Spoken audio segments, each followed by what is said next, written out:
Boss. That's the good stuff there, boss. That's the good stuff there, boss. Welcome back. It's the Detroiter. We're covering sports in the Motor City in the Mitten State. Mutton chops for the Mitten State.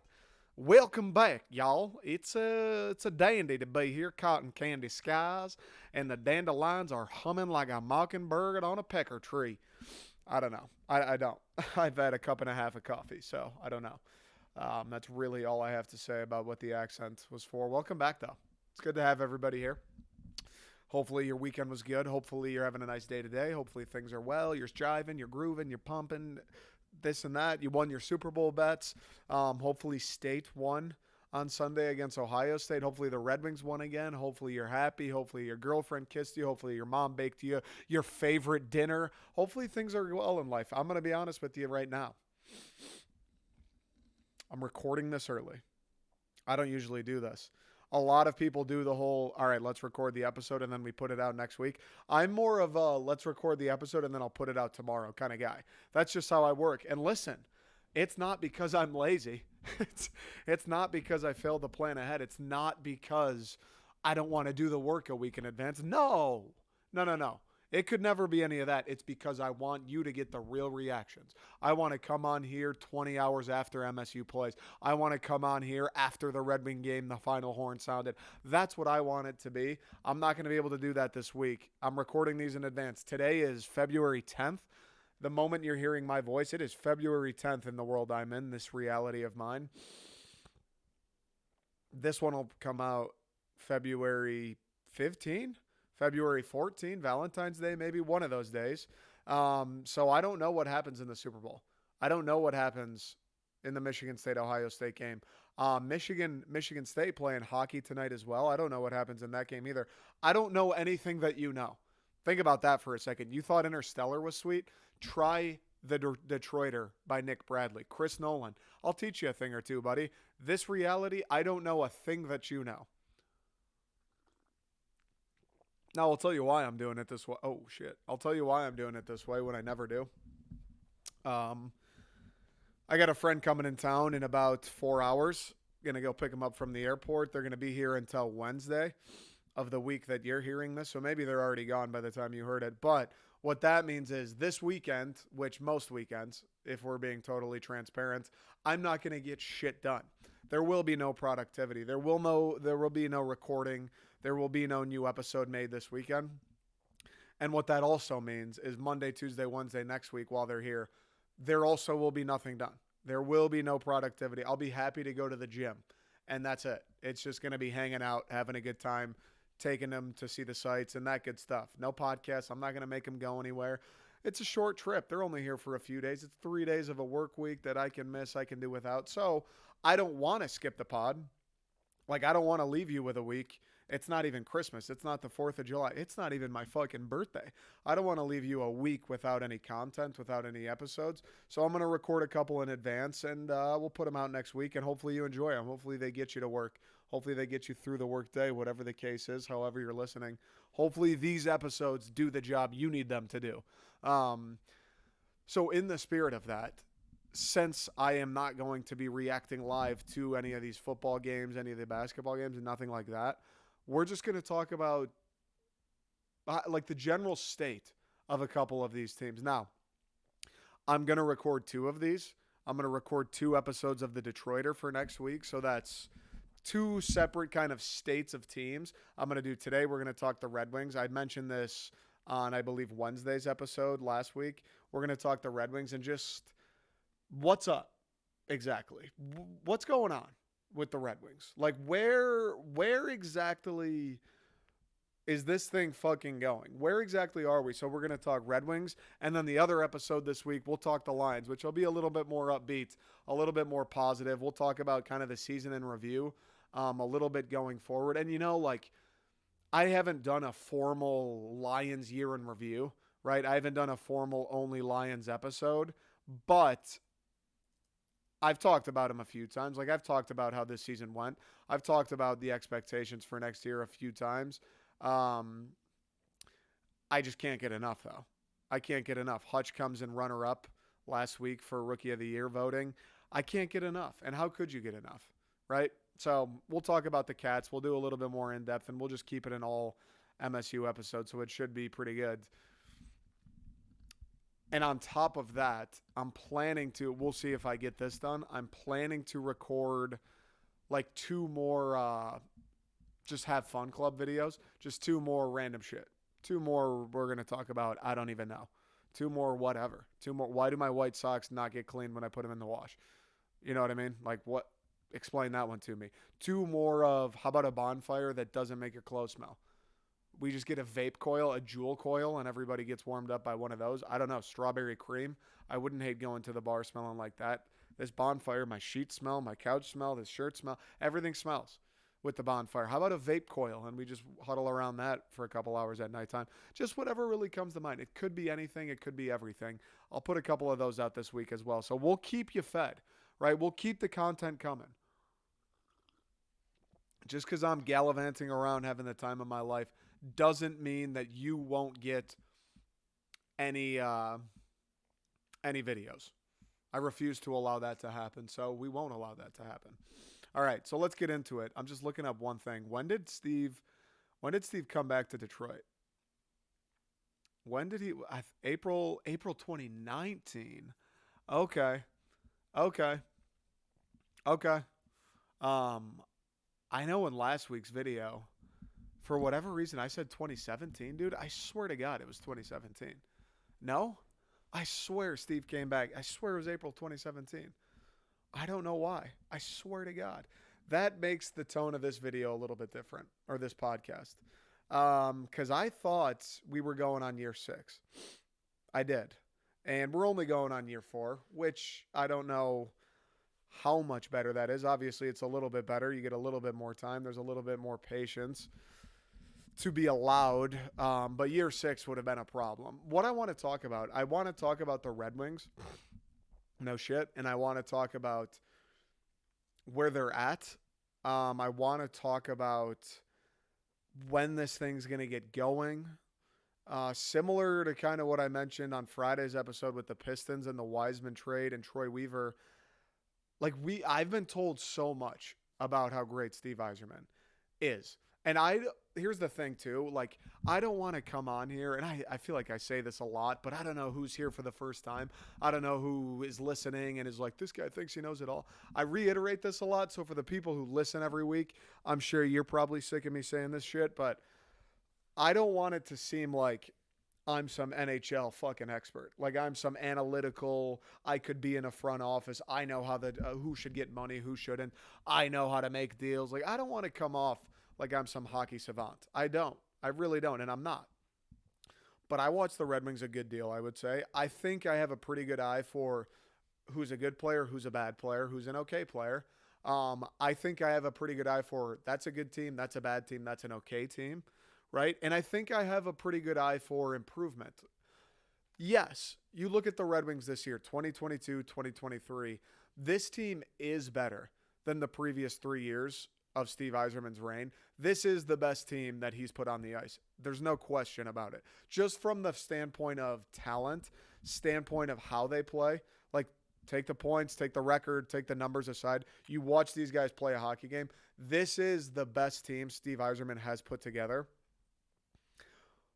But then you look at the standings, because as much as it's fun to go and say, hey, they're so much better, they're improving, the young guys are coming along, Jake Wallman was an incredible move, like Ville Husso's been great. As much as it's fun to look at the team on the ice and talk about how much it's improved and how great these moves Steve has made are, the record exists. You know what I mean?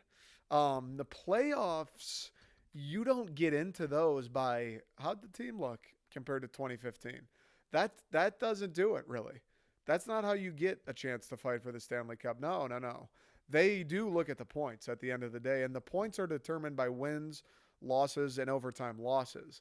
So when you're a hockey team, as great as you may be, as incredible as the offseason moves may have been, when you're a hockey team that has a lot of losses, it's really hard to make the playoffs, and more times than not, you actually won't make the playoffs. So as much as you're improving and as great as the roster's gotten under the new GM or the new coach or whatever it is, if you're still just missing the playoffs, if you're still not achieving anything new, you're still not converting this new talent and improved roster into wins, which then turn into points, which then turn into you maybe getting into the playoffs, which then turn into you maybe winning a series, which then turns into you one day maybe hopefully winning a Stanley Cup.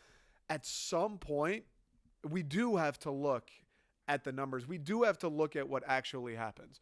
We do have to look at the results because it's professional sports. It's professional hockey. It's great that we've got a sweet farm system, dude. It's great that Jonathan Berggren has come up and he's kind of been a revelation. I think we all expected him to be pretty good at some point in his Red Wings career, but I think he's better and has contributed more early on than a lot of people anticipated. It's great that Mo Seider is going to be a good player for a long time. It's great that Lucas Raymond, same deal. It's great that Edvinsson and Wallinder and Soderblom are hanging out in Grand Rapids or in Sweden or wherever, and they're tearing it up, and they look like they're going to come to Detroit someday and do great things and help us win a Stanley Cup. It's great that we have all of that. It really is. And thank God that we do. I'm drinking coffee, by the way. Sorry for the pause. And thank God that we do. But what's better than all of that would be winning at some point. What's better than all of that would be actual statistical improvement. I don't need you to win a playoff series. I said it at the beginning of the goddamn season. I don't even need you to make the playoffs. I would just like to be hanging around in the month of March. Like that would be a statistical, numerical, results-based improvement that I'd be fucking elated with. I'd be singing from the treetops in sunny California. Nobody knows what ice even looks like around here, and I'd be waving the winged wheel on the 405. Let's go, Red Wings. They'd be looking at the standings going, these guys are in fourth place. They're not even going to make the playoffs. Let's go. We're back, baby. I'd be doing jumping jacks if we just hung around in March. That's all I want. It's fucking awesome that we've got help on the way. It's really cool that Steve Yzerman, give him his flowers, credit where credit's due. He's done a good job as a general manager, I think, in the trading game, but certainly as far as drafting goes. Moritz Seider, Lucas Raymond, Simon Edvinsson, Sebastian Cossa, all of those guys. Marco Kasper, I think still a little early to kind of determine one way or another. But all those other guys, it looks like he hit on them. It looks like they're progressing.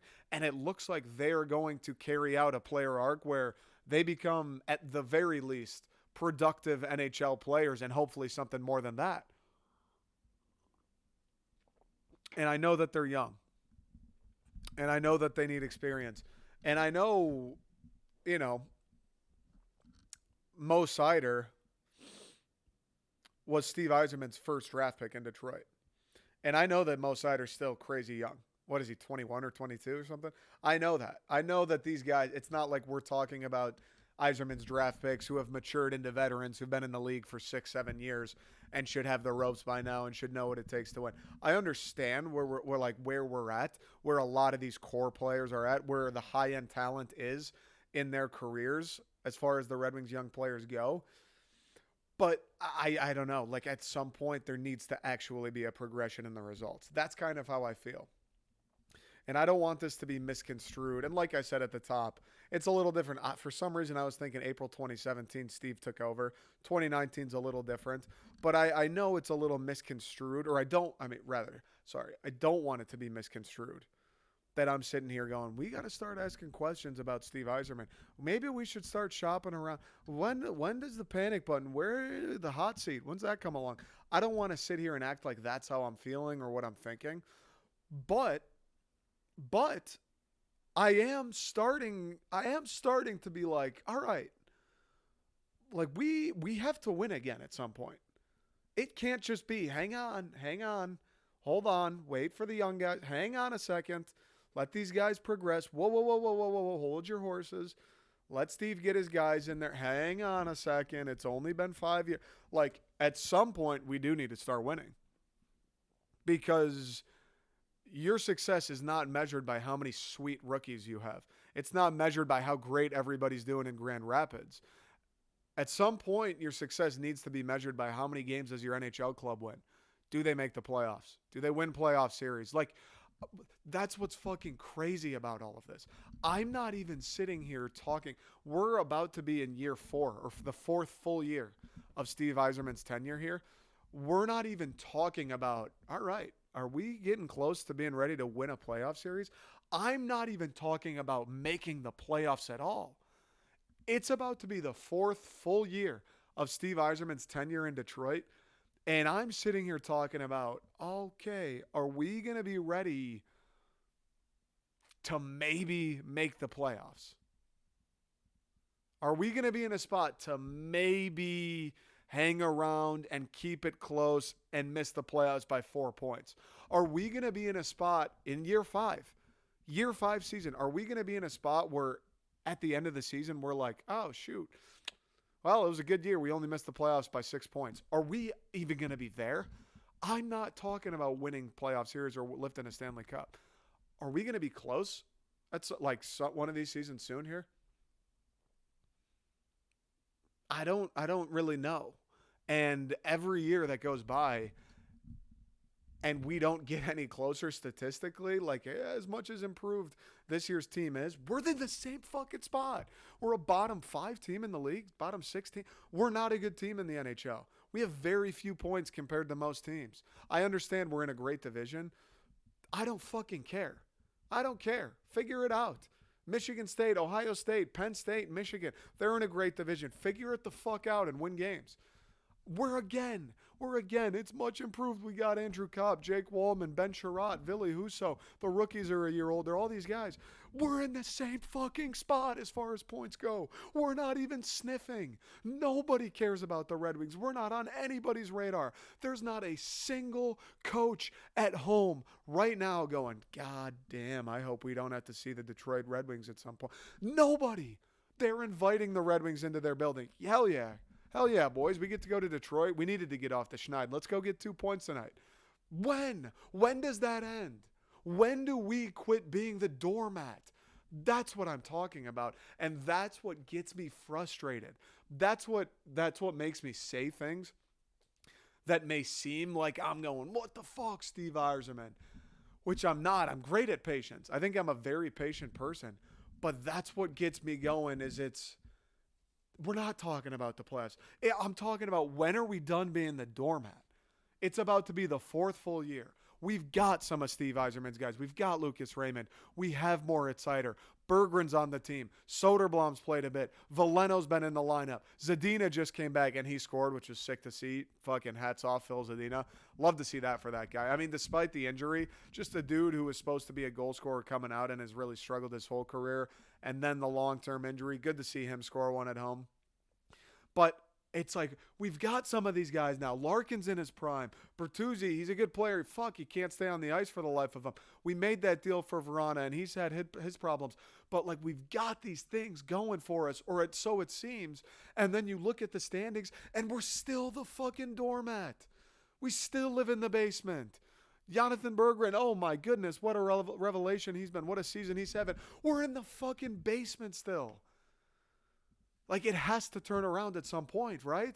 It has to. Like, if you're going to keep feeding me how great he is and all these moves, we fleece St. Louis, this, that, the other thing. What a signing. He's going to get Larkin on a bargain. At some point, that means all these genius moves, all these suave, savant plays by Steve Yzerman. At some point, that means we win games, right? At some point, that means we're not one of the worst 5 teams in the league, right? At some point, that means March comes around. We're not talking about Connor Bedard and the lottery. We're talking about what we need to do to make the playoffs, right? At some point, that has to mean that. I don't know. Quick break. We'll be right back. I guess the moral of all of this is like just the impatience is starting to grow. I would say, like, the Red Wings have been bad for a long fucking time. They've been irrelevant as a hockey team. We're talking results. Since I was a freshman in college, I started September 2015 at Michigan State. They have been irrelevant since the day I stepped foot there. Irrelevant. Okay? I know Steve Yzerman hasn't been, he wasn't the mastermind behind the crash and burn. I know he hasn't been here for the entirety of the rebuild. I get it. Like we said, this is about to be his 4th full year. But you take into account the previous four and then the four that he's had. And I'll be honest, it's probably not fair, but it's true. It's a reality. For me, like the incompetence of the Pistons and the incompetence of the Tigers, those rebuilds just going so horribly, and they're all similar. The Pistons, that shit started in 2010, but the Tigers started right around 2015 as well. Similar time frames, and they just crash and burn. And here we are in 2023, and the Tigers are about to be the worst team in baseball again. They did nothing in the offseason. And it's almost, we got Spencer Torkelson, we got Riley Green, we got Jackson Jobe, we got Casey Mize. We've got all these guys. And it feels like this rebuild for the Tigers is about to start again. Again, it's about to start for the Tigers. I don't get that. So I'll be honest with you. Although it's got nothing to do with the Red Wings, although Steve Yzerman is 0% affiliated with the Pistons or the Tigers, their failures and their just complete incompetence probably has influenced the way that I feel about what's happening with the Red Wings. Probably has seeped into my judgment and to my ability to be patient and to my ability to look at it and go, hey, you know what? Even though the results aren't coming, this thing is still going pretty well. Because is it? Because the Tigers, I know I heard, oh my God, look at this core the Tigers are putting together. We got the pitching staff. Now we got Spencer Torkelson. The day he got drafted, he could hit cleanup for this team. Oh my God, Riley Green, this guy's electric. Look at this for the Tigers. Look at this. We're bringing in Chris Illich. You got AJ Hinch. He's going to want to spend some money. Look at this for the Tigers. Nothing. Fucking nothing. Pistons have been that way for ages. And I'll be honest, I think it's probably starting to affect just my outlook on the Red Wings. It's just starting to sprinkle a little bit of impatience because we've heard about it. I know the Tigers suck. I know the Pistons are bad. But the Red Wings, it's coming along for the Red Wings. Steve Yzerman's making it happen. They're on the right track. Detroit's going to be a force pretty soon here. How many times have you heard that? Whether it's from stations or media outlets in the city, whether it's from national NHL outlets. I like Spittin' Chicklets. I don't listen to it religiously, but I'll listen to those fellas here and there. And at the start of the season, when I was pretty juiced up about the Wings, I'd tune in, and Ryan Whitney was going, look out for the Red Wings. Like, they would talk about their kind of dark horse teams. Like, who do you think might make a little bit of noise? Who do you think might be better than people expect? Who do you think might sneak into the playoffs and cause some teams some problems? Ryan Whitney, always. I like Detroit this year. I think Detroit's going to be pretty good. Always with it. You hear it around the league, or you heard it around the league. These young guys, they're going to get a year older. Larkin's kind of coming into form. You hear it, or you did. And then nothing. And then poof. I don't know, man. I don't know. And then you juxtapose all of that. You juxtapose the rebuild, the length that it's gone on for, the things that are said about like how well it's going. They'll be the next team in Detroit to win a championship for sure. It's coming along. The rebuild's on track. You hear all of this, like everybody gassing it up. And then you see the results and you're going, wait, but we haven't fucking moved in the standings since 2015. What? That doesn't make sense. Can't be going that well, can it? And then you juxtapose it against the captain, Dylan Larkin, far and away, the best player on the hockey team. His contract's up. Apparently he wants to stay in Detroit. Apparently he wants to get paid, which rightfully so. You're a pro athlete, go be rich. I fucking would do the exact same thing. But apparently he, his heart's here. Apparently he doesn't want to fleece the Red Wings. He wants to win in Detroit. He wants to leave some cash for others. He wants to pull the Nathan McKinnon. Apparently, word on the street. And you've got people who want to let him walk. You've got people who want to try and trade him for a pick. You've got people who aren't dead set on keeping him in the winged wheel. And we've talked about this a couple times, so I won't harp on it too much. I understand, like, if he's asking for outrageous money, don't give it to him. We talked about it last week. Like, there's 40 or 45 point-a-game players in the league, and, like, 35 of them make $9 million or more, and he's never been a point-a-game player, so you can't give him $9 million, or at least it makes no sense to. I hear you. But 8.5, do it. Do it. Give him the fucking cash. 8.5, do it, because that's where we're at right now. even if it is the right move, even if 10 years from now we had a crystal ball and we could look back and go, oh, shit, don't pay Dylan Larkin that much. Let him go. Or trade him for some picks. It'll work out better for you. Even if that is the case, we're in a position where he is clearly the best player on the team. All the captaincy, the hometown kid, all that shit aside, he's clearly the best player on the team. 8.5 isn't a crazy amount of money. I do think he is very productive. I do think besides his productivity, defensively, he's awesome. I do think he's one of like the 2 fucking guys on the entire team that brings any sense of toughness or edge to Detroit. Honest to God. He's a captain. He's our best offensive player. He's our best forward. He's him, Bertuzzi, Mo Sider a little bit. They're the only fucking guys on the team that ever refuse to take shit off people, that ever want to stand up for themselves or their teammates. And you want to let him go for a pick that hopefully joins the Red Wings 3 years from now and hopefully is good enough to play and make an impact then. But if not, we'll have to wait another 2 years for him to mature and grow into his body and this, that, the other thing.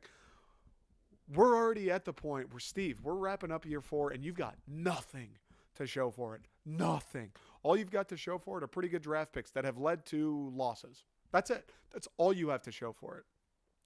If you want to let go of Larkin, and even if you get the first, well, Bedard would be different, but you're not going to get Bedard. But even if you get a top 10 pick for him, you're hoping that guy becomes Dylan Larkin, and in the process, you're just burning more time waiting for him to develop, waiting for him to mature, and waiting for him to get NHL ready in the hopes that at the very least, he becomes Dylan Larkin. And mind you, Dylan Larkin is a very good fucking hockey player. So there's a good chance he doesn't become Dylan Larkin, in which case it becomes a miserable failure. Odds are, at its highest success, like this thing reaches its max potential, he becomes Dylan Larkin, and you just pushed it off another 3 years. And then the other thing is, in that next 3 years, Lucas Raymond wants money, Moritz Seider wants money, Joe Veleno wants to get paid, Jonathan Berggren wants to get paid, Simon Edvinsson wants to get paid. It's a fucking cycle. This is how sports work. This is how roster management goes. So I don't understand the idea of letting him walk. And I think Steve Yzerman, he probably senses it. Like, Steve Yzerman knows he has cushion in Detroit. He knows he's got some leeway and good grace with us. But he's not an idiot. He's not an idiot. He lets Larkin go. That rebuild, turn back the fucking clock, baby. Larkin's gone. You thought next year would be fun? Fucking temper those expectations. We're going to be really fucking bad again. We're going to be worse somehow. Fucking ease your horses there, pal. You thought next year we might sneak into a playoff spot? We're going to be gunning for a top 5 pick if we let Larkin go. Steve Yzerman knows if that happens and we're dog shit for another 1 or 2 or maybe 3 years, and now I'm sitting here making this same exact podcast talking about it's year 7 of Steve Yzerman. We still have never been better than a bottom 10 team in the league. And we're talking about how great he is and what an unbelievable GM and how he's the best roster manager in hockey. At what point are we just telling ourselves sweet little lies to go to sleep at night? And at what point are we telling the truth? He understands that. He understands that. You can only go so long talking about how great he's been in the draft. Oh, what a trade. Oh, my goodness, he got a bargain for this player. You can only go so long giving him flowers for all of that and then turn it around and going, damn, dude, you guys were 5th in the Atlantic this year? You can only do that for so long before you go, all right, so if he's so good at all these different things, why do we have one of the worst teams in the NHL every year? It's been 7 years now. Yeah, that Larkin deal, we all loved it at the time. It's been 7 years now, and we still haven't sniffed a playoff spot. Is he that great? Are we sure that it's that great? That's the territory we're approaching. And Dylan Larkin, like, contract aside, money aside, bargain aside, Dylan Larkin's production aside, we're getting to a point where the Dylan Larkin deal and him being a Red Wing is much bigger than just that. It's starting to become about Steve Yzerman and his tenure and when the wins start showing up in his era. Like, patience wears thin.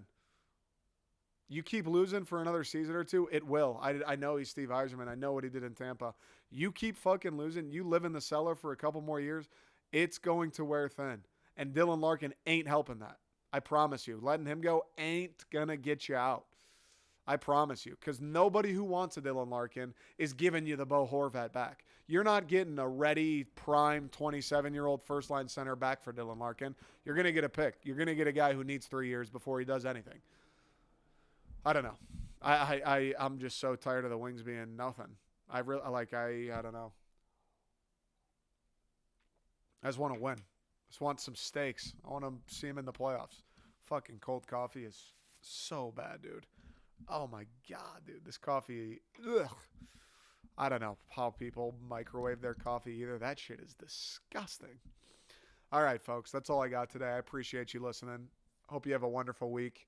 We'll catch you again this week talking about the Lions.